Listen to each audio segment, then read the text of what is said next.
السلام علیکم ورحمۃ اللہ وبرکاتہ۔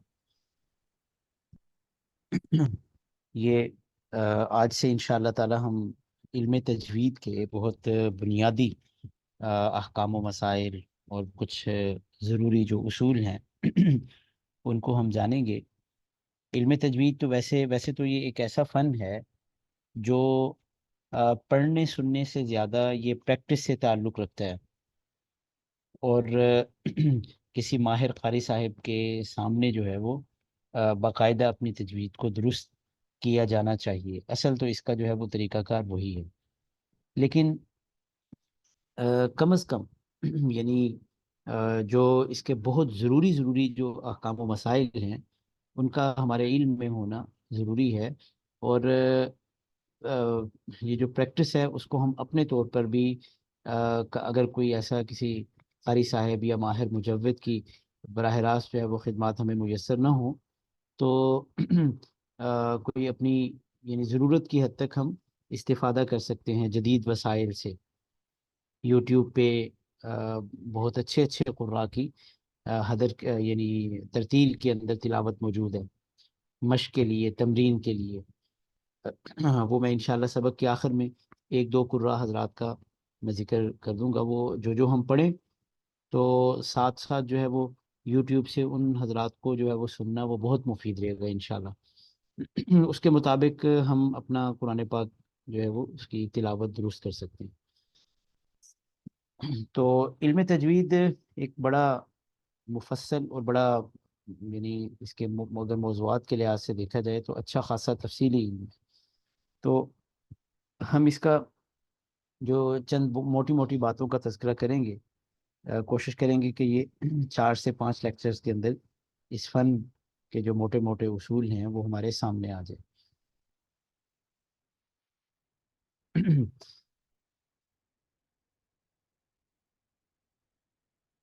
سب سے پہلے تو ہمیں یہ جاننا چاہیے کہ تجوید کیا ہے۔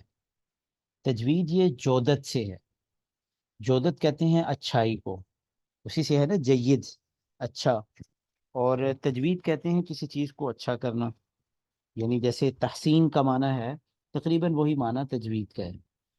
اور اصطلاح کے اندر قرآن پاک کی تلاوت کو اچھے سے اچھا کرنا، اس کی ادائیگی کو خوبصورت بنانا، اچھا بنانا، یہ تجوید کہلاتی ہے۔ اور علم تجوید کیا ہوتا ہے؟ وہ ان اصولوں کو جاننے کا نام ہے جن کے ذریعے سے ہم قرآن پاک کی تلاوت کو اچھا کر سکتے ہیں۔ اور اگر زیادہ خاص اس کی تعریف کی جائے، یعنی بہت ہی جامع معنی انداز میں، تو اس کی تعریف ہم یوں کر سکتے ہیں کہ اس میں دو چیزیں ہم نے جاننی ہوتی ہیں: حروف کے مخارج اور ان کی صفات کے علم کا نام علم تجوید ہے۔ کون سا حرف کیسے ادا ہوگا، کہاں سے ادا ہوگا اور کیسے ادا ہوگا، بس اس کے مخرج اور اس کی صفات کو جاننے کا نام علم تجوید ہے۔ صفات اصل میں اس لیے کہ بسا اوقات مخرج جو ہے ایک ہی ہوتا ہے اور اس سے ایک سے زیادہ حروف ادا ہو رہے ہوتے ہیں، تو ان کے درمیان جو فرق ہوگا وہ ظاہر سی بات ہے کہ صفات سے ہوگا۔ تو حروف کے مخارج اور ان کی صفات سے ان کی ادائیگی کے علم کا نام علم تجوید ہے۔ علم تجوید کیسے مدون ہوا، یہ کیسے آیا، اس کا رواج کیسے پڑا؟ اس میں اتنی بات تو ذہن میں رکھنی چاہیے کہ علم تجوید جو ہے نا یہ بنیادی طور پہ یہ عربی کے ہی جو مختلف علوم ہیں، مختلف فنون ہیں، انہی کے یعنی اصل تو یہ عربی کا ہی ہے نا ایک فن۔ عربی کے حروف کو کس طرح سے ادا کیا جائے، کیسے ادا کیا جائے، ان میں کیا صفات ہونی چاہیے، تو یہ عربی زبان کے ہی بنیادی فنون میں سے ہے۔ اس لیے اس کی جو بہت بنیادی باتیں ہیں وہ ہمیں جو یعنی جو صرف و نحو اور لغت کے یا اوزان عروض وغیرہ کے جو ابتدائی مدونین ہیں، ٹھیک ہے، ہم علم تجوید کی بھی تدوین یعنی بنیادی طور پہ جو ہے وہ ہم انہی کا نام لے سکتے ہیں کہ وہ اس کے بنیادی مدونین میں، مثال کے طور پہ امام خلیل ابن احمد ہیں فراہیدی، ٹھیک ہے، لیکن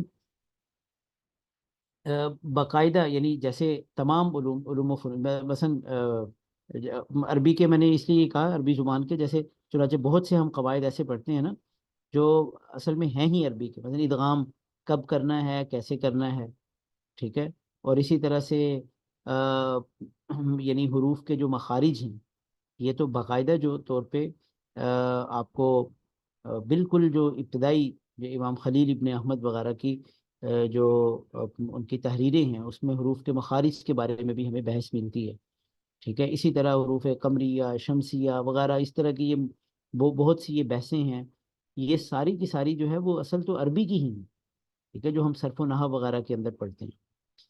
باقی یہ ہے کہ کسی بھی علم کی جو تدوین وہ بتدریج ہوتی ہے، اور علم تجوید پر جو ہم کہہ سکتے ہیں کہ اگر کوئی خاص علم تجوید کے اوپر اگر کوئی کتاب ہمیں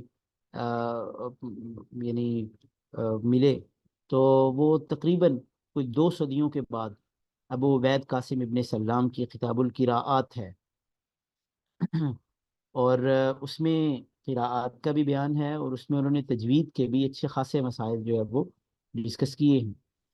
تو یہ تقریباً 30 صدی ہجری کا بالکل آغاز ہے یہ۔ اس کے علاوہ اور بھی بعض حضرات نے اسی دوران کسی نے متشابہات پہ کتاب لکھی، کسی نے وقف کے احکام و مسائل کے اوپر کتاب لکھی، ٹھیک ہے، تو بالکل یہ 30 صدی کے اندر سمجھ لیجئے کہ یہ علم تجوید کے بھی تدوین شروع ہو گئی۔ لیکن اصل میں آ، جو علم تجوید ہے نا اس کا یعنی یہ ان علوم و فنون میں سے ہے جو امت میں روایت کے ذریعے سے آگے منتقل نہیں ہوا، تواتر عملی کے ذریعے سے یہ علم اور یہ فن آگے منتقل ہوا ہے۔ چنانچہ اب صلی اللہ علیہ وسلم نے جس طرح سے قرآن پاک حضرت جبرائیل علیہ السلام سے سنا، آپ نے قرآن پاک کو ویسا پڑھا، صحابہ کرام نے اب صلی اللہ علیہ وسلم کی تلاوت سنی اور اس کو اسی انداز سے اپنے لب و لہجے کو اسی کے مطابق کر کے قرآن پاک کو انہوں نے پڑھا، اور ان سے آگے پھر ان کے تلامذہ نے یہ کرتے کرتے کرتے یہ ہم تک یہ پہنچا ہے یہ فن۔ یہی وجہ کہ ہے تو یہ عربی کا ہی علم، عربی زبان کے ہی علوم و فنون میں سے ہے، لیکن اس کے باوجود عربی کے کوئی لگ بھگ 3 سے 4 درجن اس وقت باقاعدہ رجسٹرڈ جو ہے وہ لہجے موجود ہیں مختلف ممالک میں، لیکن آپ حیران ہوں گے کہ قرآن پاک پڑھنے کا سب کا انداز ایک جیسا ہے، چاہے الجزائر والوں کا قرآن پاک سن لیں، مراکش والوں کا سن لیں، یو اے ای والوں کا سن لیں، عراق والوں کا سن لیں، کسی بھی زبان کے اندر لہجے جو ہیں وہ ایک سے زیادہ ہوتے ہیں۔ اردو ہمارے خیبر پختونخوا والے احباب جو ہے وہ ان کا اردو کا لہجہ تھوڑا سا مختلف ہے، سندھ والے احباب کا مختلف ہے، پنجابی جو ہے دوست ان کا مختلف ہے، لیکن قرآن پاک آپ کسی پنجابی کا سن لیں، کسی سندھی کا، بلوچی کا، سب قرآن پاک کے جو قاری ہیں ہے وہ کسی قومیت سے ان کا تعلق ہو، ان کا لب و لہجہ ایک ہی جیسا ہوگا۔ تو یہ بھی ایسے ہی امت کے اندر منتقل ہوا ہے۔ اس لیے اگر کوئی اس کی جو جزیات اگر ہم ڈھونڈنا چاہیں کہ مثال کے طور پہ کوئی یہ کہے کہ جی یہاں پہ غنہ ہوگا تو کیا دلیل ہے، کوئی حدیث دکھائیے کہ جہاں پہ اب صلی اللہ علیہ وسلم نے غنہ کیا ہو، کہ کوئی دلیل دکھائیے جہاں پہ اب صلی اللہ علیہ وسلم نے اخفا فرمایا ہو، ٹھیک ہے، وغیرہ وغیرہ، تو جزوی طور پہ یہ دلائل ہمیں شاید نہ مل سکے، ٹھیک ہے، اس لیے کہ یہ بالکل ویسے ہی ہے جیسے کہ قرآن پاک کا نزول ہے، ہمیں بہت موٹی موٹی باتیں تو ملتی ہیں کہ سورہ توبہ جو ہے فلاں موقع پر نازل ہوئی، سورۃ النساء فلاں موقع پر نازل ہوئی، ہو سکتا ہے بہت سی آیات کے بارے میں بھی تفصیل میں مل جائے کہ اس آیت کا شان نزول یہ ہے، لیکن اگر ہم یہ کہیں کہ سورہ توبہ کی کیا جو سورہ توبہ فلاں موقع پر نازل ہوئی، کیا اس سورہ توبہ کے اندر یہ آیتیں بھی یعنی انگلی رکھ کے ہم یہ کہیں کہ یہ آیتیں بھی اس میں شامل تھیں یا نہیں،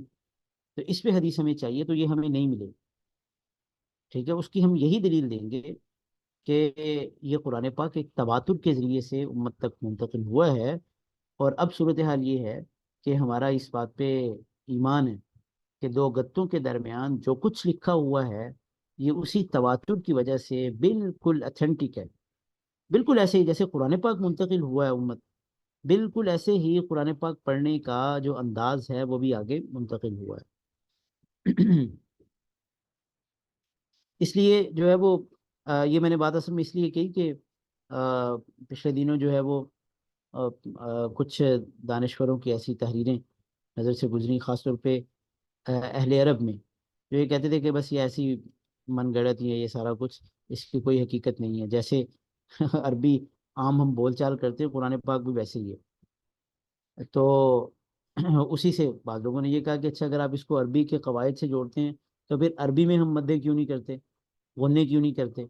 تو اصل میں دونوں میں فرق ہے۔ فرق یہ ہے کہ قرآن پاک کے اندر اس بات کا ہم زیادہ اہتمام اس لیے کرتے ہیں جو کہ عام عربی میں نہیں کرتے۔ عام عربی میں غنہ اور یہ ان چیزوں کو ہم نہیں کرتے، صرف قرآن پاک میں کرتے ہیں، اس لیے کہ قرآن پاک میں خاص طور پہ یہ حکم ہے ورتل القرآن ترتیلا، قرآن پاک کو خوب بنا سنوار کر پڑھیے۔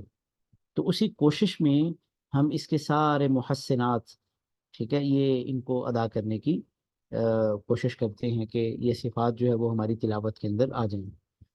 تو یعنی اس خلاصہ یہ ہے کہ اس فن کا جو اس کی اصل ہے نا وہ تواتر ہے، وہ یعنی نقلی علوم ایسے نہیں ہے کہ جیسے کہ ہم کسی کتاب میں دیکھ کے یہ بتا سکے کہ کس صحابی سے یہ چیز ثابت ہے کہ انہوں نے ایسے کیا ہو۔ یہ کچھ چیزیں ہیں ثابت، مثال کے طور پہ اب صلی اللہ علیہ وسلم نے وقف کہاں پہ فرمایا، وصل کیسے کیا کرتے تھے، وغیرہ وغیرہ، ٹھیک ہے، لیکن یہ ہے کہ ساری ہر چیز کے بارے میں ہمیں یہ حدیث سے نہیں ملے گا۔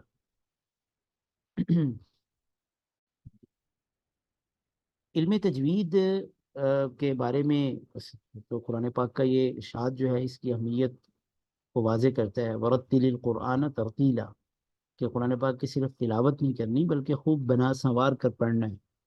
اس کے علاوہ بہت سی احادیث ہیں، اب صلی اللہ علیہ وسلم نے فرمایا اقرأوا القرآن بلحون العرب، عربوں کے لہجوں میں قرآن پاک پڑھو، ٹھیک ہے، وہ ظاہر سی بات ہے کہ ان کے لہجوں میں وہی اسی طرح سے ہوگا جیسے وہ مخارج کو ادا کرتے ہیں، جس صفات کی جن صفات کے ساتھ وہ ادا کرتے ہیں۔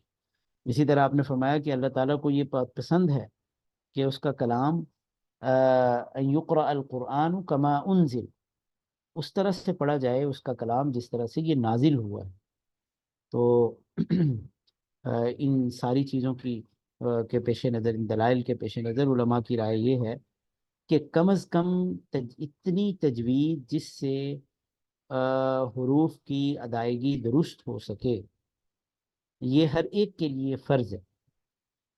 اس کو دلائل یہ پیچھے اصولوں کا پتہ ہو یا نہ ہو، بس وہ قرآن پاک صحیح پڑھنا جانتا ہو، چاہے وہ مشق کر لے، وہ قواعد سیکھ کے کر لے، لیکن یہ بہرحال ایک فریضہ ہے اس کے ذمہ۔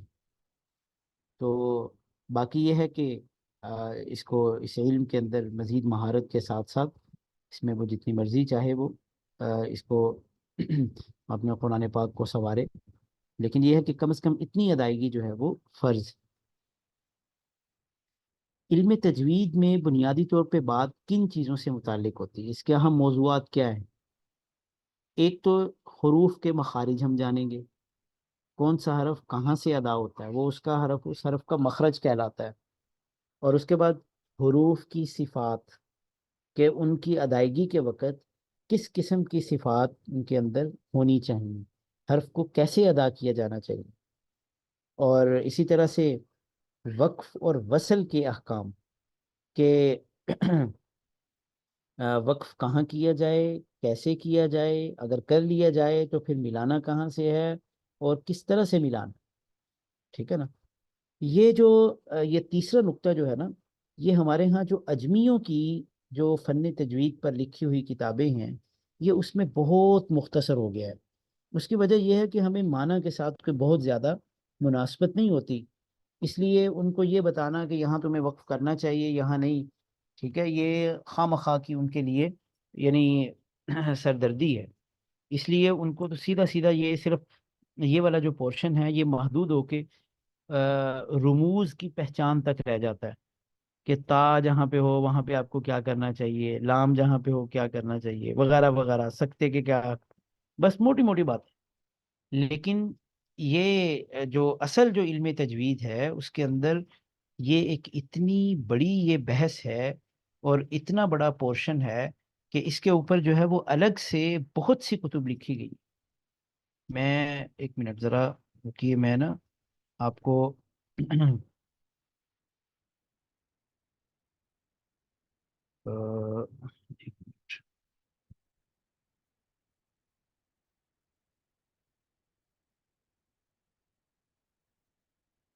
بلکہ پہلے یہ کر لیتے ہیں، پھر اس کے بعد جو ہے وہ میں آپ کو یہ دکھاؤں گا کچھ وقف و وصل پہ صرف کتابوں کی فہرست، کہ کتنی ضخیم اور کتنی جو ہے وہ کتنی پرانی کتب اس موضوع پر دستیاب ہے، اور اس سے اچھے خاصے احکام بھی اس سے مستنبط ہوتے ہیں.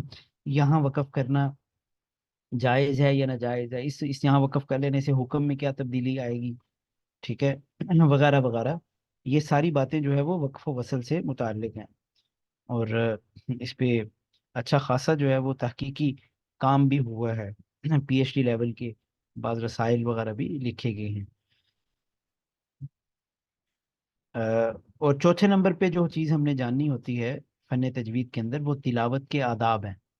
تلاوت کیسے کی جائے ٹھیک ہے، اس میں کتنے تلاوت کے کیا آداب ہیں، اعوذ باللہ کہاں پہ پڑھنی چاہیے، بسم اللہ کہاں پہ پڑھنی چاہیے، دونوں کو کہاں پڑھنا چاہیے، ٹھیک ہے، وغیرہ وغیرہ. دوران تلاوت کن چیزوں کا خیال رکھنا چاہیے، تجوید کے کون کون سے ایسے سقم ہیں جن سے بہت بچنا چاہیے، ماہرین تجوید کو بھی بچنا چاہیے، وغیرہ وغیرہ. ٹھیک ہے، یہ سارے جو ہم آداب تلاوت وغیرہ کے اندر یہ چیزیں پڑھتے ہیں. اچھا جی، سب سے پہلے ہم نے یہ پڑھنے ہیں مخارج، حروف کے مخارج کون سے ہیں، اور ان سے کون کون سے حروف نکلتے ہیں. لیکن چند اصطلاحات وہاں آئیں گی، تو یہ پہلے ہم جانتے ہیں. ذرا تھوڑی دیر پاس کر دیجیے.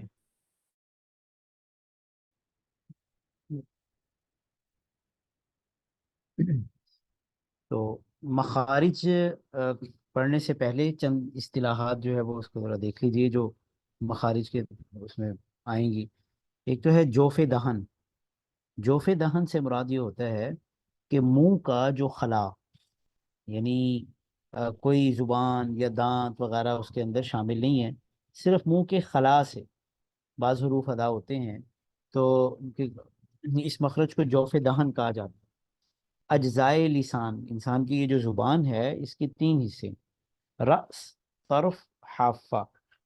رأس بالکل کنارے کو کہتے ہیں، اور طرف جو ہے اس کے ساتھ ساتھ، یعنی بالکل سامنے کے دانتوں کو چھوڑ کے اس کے ساتھ ساتھ جو زبان کا حصہ لگتا ہے، کنارے جو، ان کو طرف کہتے ہیں، زبان کی طرف.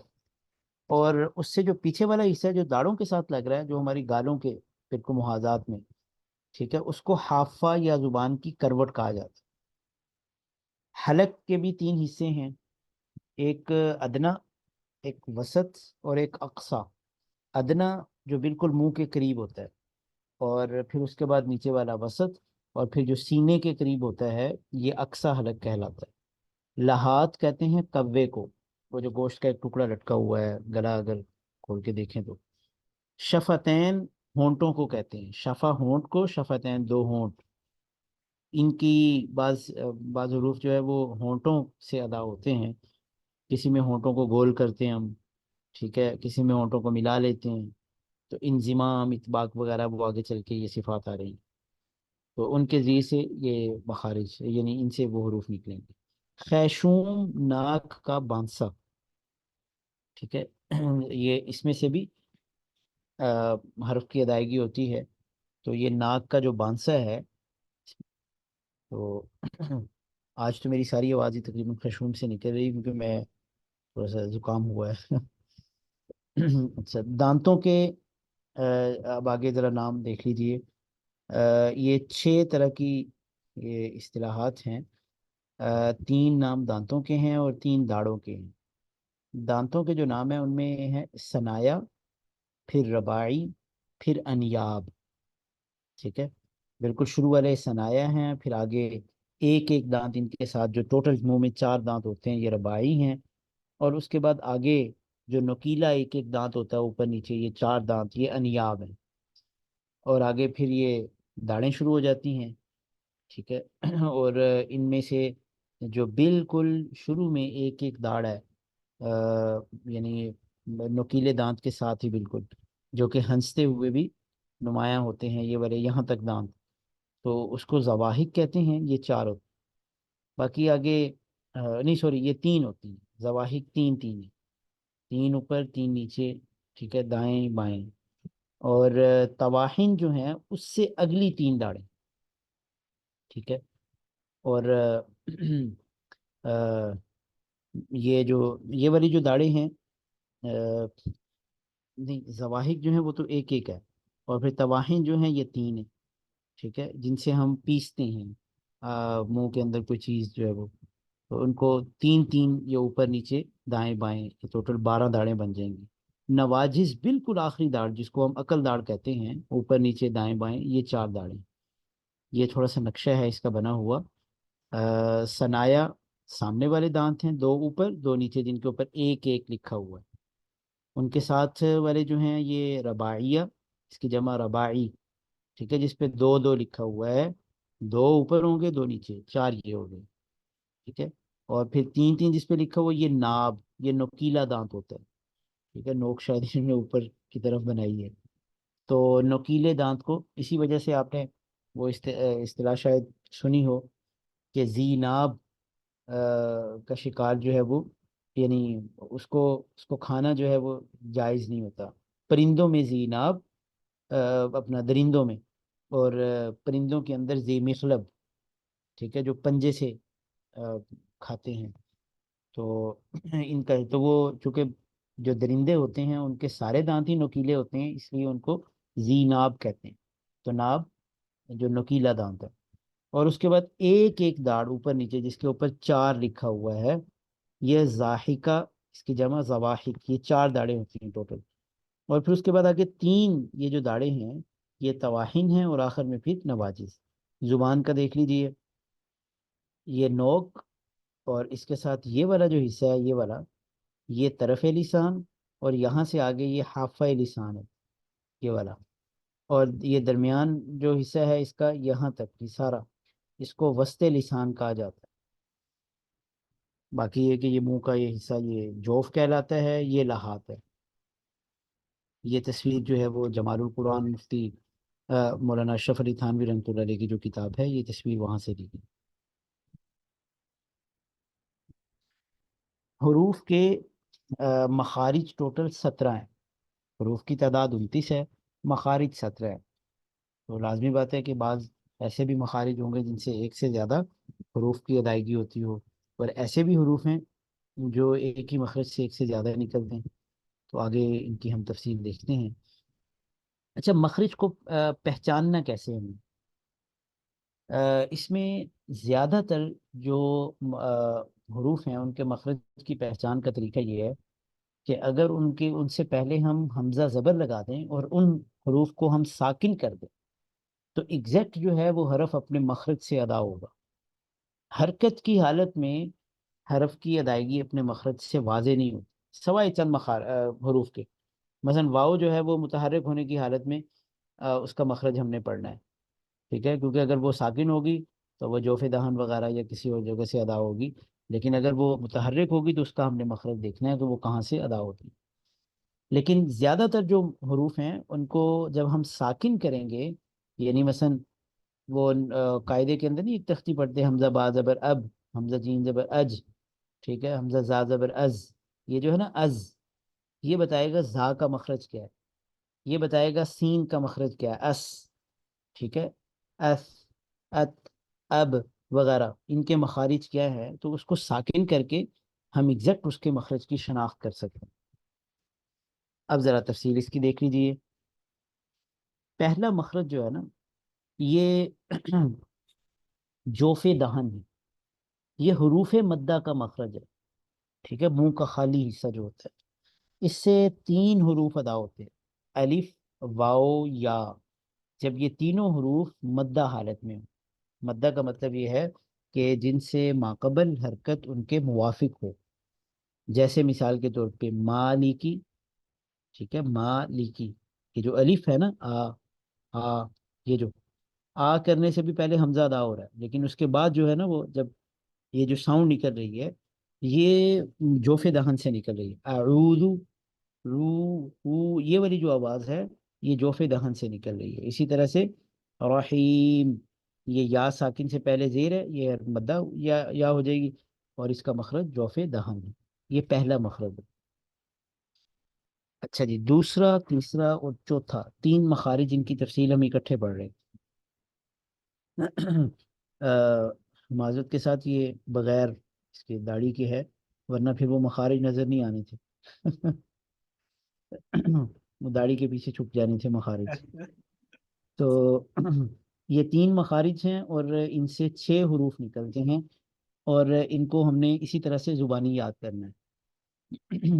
یعنی کیونکہ یہ آگے بھی چل کے کام آئیں گے، غنے کی بحث میں بھی ہم نے یہ پڑھنا ہے کہ ان سے پہلے غنہ نہیں ہوتا، اس لیے ان کو زبانی ہی یاد کر لیں. حمزہ ہا، عین ہا، غین خا، اور ان کے مخرج میں تھوڑا تھوڑا فرق ہے. مخرج نمبر 2 جو ہے نا، وہ اقصی حلق، سینے کی طرف والا حصہ، اس سے حمزہ اور ہا ادا ہوتا ہے، حمزہ اور ہا. ٹھیک ہے. اور اس سے تھوڑا سا اوپر، اب جس کو وسط حلق یہاں پہ لکھا گیا ہے، یہ عین ہا، یہ اس کا مخرج ہے، یہ حلق کے درمیان سے ادا ہوتے ہیں. عین اح. ٹھیک ہے نا. اور غین اور خا کا مخرج جو ہے، یہ حلق کا وہ والا حصہ ہے جو منہ کے قریب ہے. ٹھیک ہے، منہ کی طرف والا جو حصہ ہے، غین خا، اغ، اخ.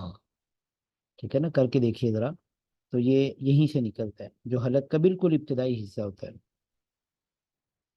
اس کے بعد مخرج نمبر 5 اور 6، یہ بھی قریب قریب مخرج ہیں، اس لیے ان کو یہاں پہ ذکر کر دیا ہے.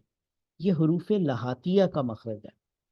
یہ جو کوا سا نظر آ رہا ہے، اس کے قریب قریب سے جو حروف ادا ہوں گے ان کو ہم حروف لہاتیہ کہیں گے. لہات چونکہ کوے کو کہتے ہیں نا، اسی مناسبت سے. تو مخرج نمبر 5 جو ہے، یہ قوف کا مخرج ہے، اور پھر اس کے بعد کاف کا مخرج ہے. تھوڑا سا فرق یہ ہے کہ زبان کی جڑ جب کوے کے قریب سے نرم تالو سے لگے، ٹھیک ہے، قوف، اس سے قوف ادا ہوتا ہے. اور اس سے یہاں پہ لکھا ہوا ہے ذرا نیچے منہ کی جانب ہٹ کر، اگر یہ لکھ دیتے نا کہ اوپر منہ کی، اور منہ کی جانب، اوپر منہ کی جانب جو ہے نا، وہ یہ زیادہ تعبیر واضح ہوتی. تو بہرحال، یعنی منہ کی طرف کو کاف ادا ہوتا ہے، اور تھوڑا سا آگے حلق کی طرف کو یہ قوف کا مخرج ہے. بالکل قریب قریب ہے. یہ ان کو حروف لہاتیہ کہتے ہیں. یہ 2 مخارج سے، ایک مخرج سے قوف ادا ہوگا اور ایک سے کاف ادا ہوگا. 6 ہو گئے مخارج. اور اس کے بعد پھر آگے حروف شجریہ کا مخرج. شجر کہتے ہیں زبان کا، یہ جو اوپر جو آ، اپنا اپنا زبان کا جو، بلکہ تالو کا جو اوپر غالباً جو وسط ہے، اس کو شجر کہتے ہیں. تو وسط زبان جب اوپر تالو سے لگتی ہے، اس سے جو حروف ادا ہوتے ہیں ان کو حروف شجریہ کہتے ہیں. مخرج ایک ہی ہے، لیکن 3 حروف نکلیں گے، اور ان میں فرق جو ہے وہ ان کی تھوڑی بہت صفات وغیرہ سے ہم آگے کر لیں گے. کسی میں جو ہے وہ استعلاء ہوگا، کسی میں کیا وغیرہ وغیرہ، وہ آگے صفات کی بحث کے اندر جو ہے وہ انشاءاللہ اس کی تفصیل آ جائے گی. اچھا، تو یہ جیم، شین اور یا، ٹھیک ہے، اج، اش اور ای، قریب قریب یہ وہ مخرج ہے، اگرچہ ذرا نرمی سے زبان لگتی ہے یا میں. یہ ہم آگے چل کے پڑھیں گے، اس کے اندر جو ہے وہ لین کا یہ وصف پایا جاتا ہے. اس کے بعد آگے ہے ضاد کا مخرج. ٹھیک ہے، یہ ایک بڑا مشکل اور بڑا ٹیکنیکل سا مخرج ہے. اور عام طور پہ ہمارے ہاں جو مختلف زبانیں ہیں، ان کے حروف اور ان کے مخارج جو ہے وہ تقریباً ملتے جلتے ہوتے ہیں. مثلا ہم کہہ سکتے ہیں کہ با کا جو مخرج ہے، یعنی با کی طرح کا جو حرف ہے وہ آپ بی کو کر لیں انگریزی میں. ٹھیک ہے، پے کا بھی مخرج جو ہے وہ کہیں نہ کہیں وہ موجود ہے فارسی کے اندر، انگریزی کے اندر، اردو کے اندر. لیکن یہ والا جو مخرج ہے، ضاد کا جو مخرج ہے، یہ کسی اور زبان کے اندر یہ مخرج نہیں ہے. اور شاید یہی وجہ ہے کہ لغت عربی کو لغت الضاد کہا جاتا ہے، لغت الضاد. تو اس مخرج کی یہاں پہ جو تفصیل لکھی ہے نا وہ یہ کہ زبان کی کروٹ یعنی حافہ لسان جب بائیں طرف والی اوپر کی داڑوں سے لگے، ٹھیک ہے، اس سے ضاد ادا ہوتا ہے. ٹھیک ہے، یعنی ہو سکتا ہے کہ اہل عرب جو ہے وہ اس کو بائیں طرف لگاتے ہوں، جہاں سے یہ نقل ہو گیا اور آگے نقل ہوتا ہوا چلا گیا. تو اگر نہ حضرت تھانوی رحمۃ اللہ علیہ نے یہ لکھا ہے کہ دائیں طرف بھی لگ جائے تو اس سے ضاد ادا ہو جائے گا، اور اگر اسی طرح دونوں طرف بھی لگ جائے تو اس سے بھی یہ ضاد کی ادائیگی ہو سکتی ہے.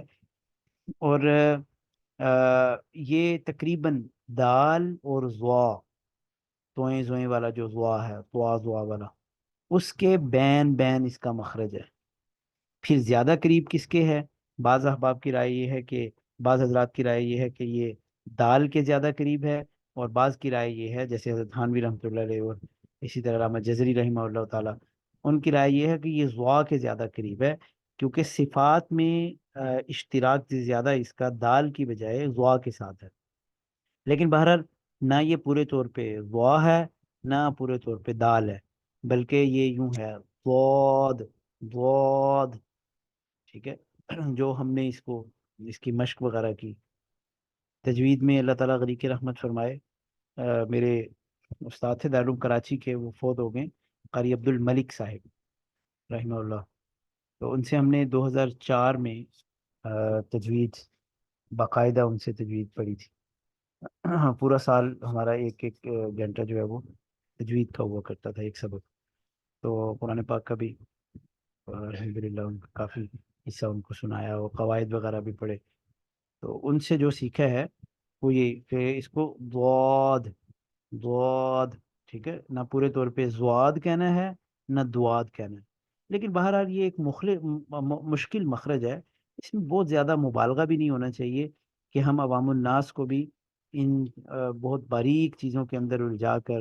بعض لوگوں کو دیکھا ہے وہ اس کا بڑا مذاق اڑاتے ہیں، یہ داد والے ہیں جی، یہ دواد کہنے والے، یہ زوا کہنے والے، یہ فلاں کہنے والے، اچھا فلاں حرف کو آپ پھر کیا پڑھو گے وغیرہ وغیرہ. اس طرح کے عجیب و غریب جو ہے آ، وہ تمسخر اور تانا، اور یہ تو یہ مناسب نہیں ہے. ٹھیک ہے، بہت زیادہ تکلف کرنا تجوید کے اندر یہ بھی اچھی بات نہیں ہے. تو بس حتی الامکان جو ہے وہ اجمی لوگ ہیں، ظاہر سی بات ہے کہ بہت اس طرح سے ایکوریٹ ادائیگی نہیں ہو سکے گی، لیکن قریب قریب بس اس کی ادائیگی کی ہو جائے جو اہل عرب جس طرح سے حروف کو ادا کرتے ہیں. اچھا جی، آگے مخرج نمبر 9، 10 اور 11، یہ ہے لام، نون اور را کا مخرج. ان کو کہا جاتا ہے حروف طرفیہ کا مخرج. ٹھیک ہے، یہ چونکہ زبان کی جو طرف سے یہ تقریباً ادا ہوتے ہیں، اس لیے ان کو حروف طرفیہ کہتے ہیں. لیکن مخرج میں تھوڑا تھوڑا فرق ہے، اس لیے الگ الگ مخارج بنائے ہیں. لام کا مخرج کیا ہے جی؟ زبان کی کروٹ کے آخر سے نوک تک کا حصہ اوپر جب ایک داڑ اور دانتوں کے مسوڑوں سے لگے، اس سے لام ادا ہوتا ہے. ٹھیک ہے، جیسے مثلا ال کہیں نا، تو زبان تقریباً نوک سے لے کر، یعنی وہ تقریباً اس کی طرف جو ہے وہ تو ساری آ جاتی ہے، اور کچھ حصہ اس کا حافہ کا بھی بالکل ابتدائی حصہ وہ بھی ساتھ لگتا ہے، تو اس سے لام ادا ہوتا ہے ٹھیک ہے. تھوڑا سا زبان جب سکڑ کے منہ کی طرف جاتی ہے، معمولی سی، یعنی ایک آدھ داڑھ کم ہو جاتی ہے، تو یہ نون کا مخرج بن جاتا ہے. ال دیکھیے نا، ال میں تھوڑی سی زبان آگے کی جانب پھیلتی ہے، اور نون میں زبان تھوڑی سی پیچھے کی جانب سکڑتی ہے. اور جو را ہے، یہ زبان کے کنارے کی پشت جب اوپر والے 3 دانتوں کے مسوڑوں سے لگے، پشت جب اوپر والے 3 مسوڑوں سے لگے، اس سے را ادا ہوتا ہے. ٹھیک ہے، تو لیکن یہ قریب قریب ہیں سارے ہی، یعنی ان میں زبان کی طرف جو ہے وہ اس کے ساتھ یہ ادائیگی ہوتی ہے، اس لیے ان تینوں کو حروف طرفیہ کہہ دیتے ہیں. مخرج نمبر 12 جو ہے یہ ہے نطوع. ٹھیک ہے، اس سے نکلنے والے جو حروف ہیں ان کو حروف نطعیہ کہتے ہیں. نتو کسے کہتے ہیں جی؟ یہ جو زبان یعنی جو اوپر تالو کی جو کنارہ ہے، ٹھیک ہے، اس کو نتو کہا جاتا ہے. تو اس سے تا، دال اور طا یہ ادا ہوتے ہیں. ٹھیک ہے. باقی ان میں یہ مخرج ایک ہی ہے، لیکن ان میں فرق جو ہے وہ پھر صفات سے ہوگا. تو زبان کی نوک جب اوپر والے دو دانتوں کی جڑ سے لگے، ٹھیک ہے، یعنی جڑ سے بھی لگتی ہے. ٹھیک ہے، کچھ زبان دانتوں سے لگتی ہے، کچھ جڑ سے لگتی ہے. اس سے تا، دال اور طا، ات، اد اور ات. ٹھیک ہے جی. حروف لسویہ، مخرج نمبر 13. لیسا جو ہے نا، لیسا، یہ مسوڑے کو ویسے کہتے ہیں لیسا. ٹھیک ہے، جو گمز ہوتی ہیں. تو یہ اپنا حروف لسویہ سا، دال اور ضا، ان تین حروف کو حروف لسویہ کہتے ہیں. یہ اوپر والے دو دانتوں کے سرے سے، یعنی جو نیچے والا جو سرا ہے، ٹھیک ہے، اس سے یہ تین حروف ادا ہوتے ہیں. سا، دال، وا. ٹھیک ہے. یہ وا کا مخرج جو ہے وہ تھوڑا سا اس سے مختلف ہے، لیکن چونکہ وہ باقی زبان جو ہے وہ تقریباً وہیں پہ رہتی ہے، اس لیے اس کو بھی اسی مخرج کے ساتھ ذکر کر دی ہے، حروف لسویہ. باقی یہ ہے کہ کچھ فرق جو ہے وہ صفات کے ذریعے سے ہو جائے گا. اور اس کے بعد پھر آگے ہے مخرج نمبر 14، حروف صفیریہ. صفیر سیٹی کو کہتے ہیں. ٹھیک ہے، جن حروف کی ادائیگی کے وقت ایک سیٹی کی آواز آئے ان کو ہم حروف صفیریہ کہتے ہیں. یہ ایک ہی مخرج ہے، تین حروف نکلتے ہیں زبان کی نوک سے. جب اوپر نیچے کے اگلے دونوں دانت آپس میں ملیں تو اس سے یہ حروف ادا ہو. زا، از، اس، اف. ٹھیک ہے نا، اس. اس کے بعد آگے آ جائیے حروف شفویہ. جو حروف ہونٹوں سے ادا ہوتے ہیں ان کو ہم حروف شفویہ کہتے ہیں. یہ چار حروف ہیں. ٹھیک ہے. لیکن مخرج میں تھوڑا سا فرق ہے، جس کی وجہ سے مخرج نمبر 15 اور 16 کو اکٹھا بیان کر دیا، لیکن حروف کا نام یہی ہے کیونکہ بنیادی دخل اس میں ہونٹوں کا ہے، اس لیے یہ حروف شفویہ کہلاتے ہیں. با، میم، واو. فا کہاں سے ادا؟ با، میم، واو، فا. ان میں سے فا جو ہے وہ ادا ہوتا ہے اوپر والے دو دانتوں کا سرا جب نیچے والے ہونٹ کے اندرونی حصے سے ملتا ہے تو اس سے فا ادا ہوتا ہے. کیا کہ دیکھیے نا، سن، اف، اف، اف. ٹھیک ہے، زبان اوپر والے دانتوں کا کنارہ ہونٹ کی ذرا نسبتاً اف، یعنی جو اندرونی حصہ اس کا تر حصہ جو ہے، یعنی اندر کی جانب کو لگتا ہے، باہر کیوں نہیں. ٹھیک ہے نا، اس سے فا ادا ہوتا ہے. لیکن دونوں ہونٹ جو ہیں ان سے با، میم اور واؤ، یہ ہم دونوں ہونٹوں سے ادا کرتے ہیں، تھوڑے سے فرق کے ساتھ کہ با میں بند ہونٹوں کے گیلے حصے سے ادائیگی ہوتی ہے.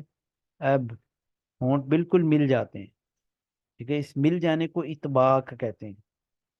اور میم جو ہے وہ بند ہونٹوں کے خشک حصے سے ٹھیک ہے، نسبتاً ذرا ہونٹوں کا نسبتاً اگلا حصہ جو ہے باہر کی جانب والا، تھوڑا سا وہاں پہ یعنی منہ بند ہوتا ہے ہمارا، تو میم وہاں سے ادا ہوتی ہے. اور واؤ جو ہے وہ ہونٹوں کو گول کرنے سے ادا ہوگی. ٹھیک ہے، یہ بہت اہم بات ہے. یہیں سے فرق ہوتا ہے فا اور واؤ کی ادائیگی کا. بعض لوگ جو ہے وہ ان میں فرق نہیں رکھتے، جس سے واؤ اور فا کا مخرج ایک ہی جیسا معلوم ہوتا ہے. مثلا وہ یہی کہیں گے ون ناسی اجمعین. ٹھیک ہے، ومن الذین، واللہ، واللہ. یہ بالکل غلط ہے، یہ فا کا مخرج ہے، فمن الناس. لیکن واؤ کا ومن الناس نہیں ہے، بلکہ و و ومن الناس. ہونٹوں کو ذرا گول کر کے اس کی ادائیگی ہوتی ہے. واؤ اور فا میں یہ بڑا بنیادی فرق ہے، یہ بہت اہم ہے. اس کے بعد آگے آخری جو مخرج ہے یہ ہے خیشوم. ٹھیک ہے، ناک کا بانسا، اس سے غنہ نکلتا ہے. حرف غنہ اگر ہم نے ادا کرنا ہو تو اس سے وہ جو نون غنے کی جو آواز ہے وہ ہم ناک کے بانسے سے نکالتے ہیں.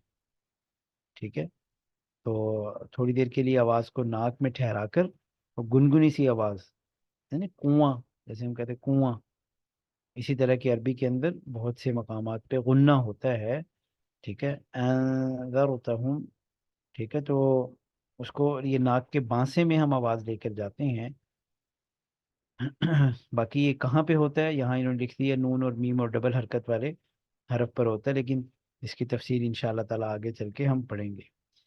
یہ جو سلائیڈز جو تیار کی ہیں نا، خاص طور پہ مخارج والے حصے کی، یہ ایک سلمہ کوکب صاحبہ ہیں، ان کی ایک کتاب ہے آسان تجوید۔ ساری کتاب تو مجھے پسند نہیں آئی، لیکن اس کے جو مخارج والا حصہ ہے، اس میں نسبتاً انہوں نے آسان کر کے یہ بات کی ہے، اس لیے میں نے یہ انہی کی تصاویر پہ اکتفا کی ہے، اس کا حوالہ دے دیا۔ اچھا جی، اس کی اب بے شک ریکارڈنگ آف کر دیں۔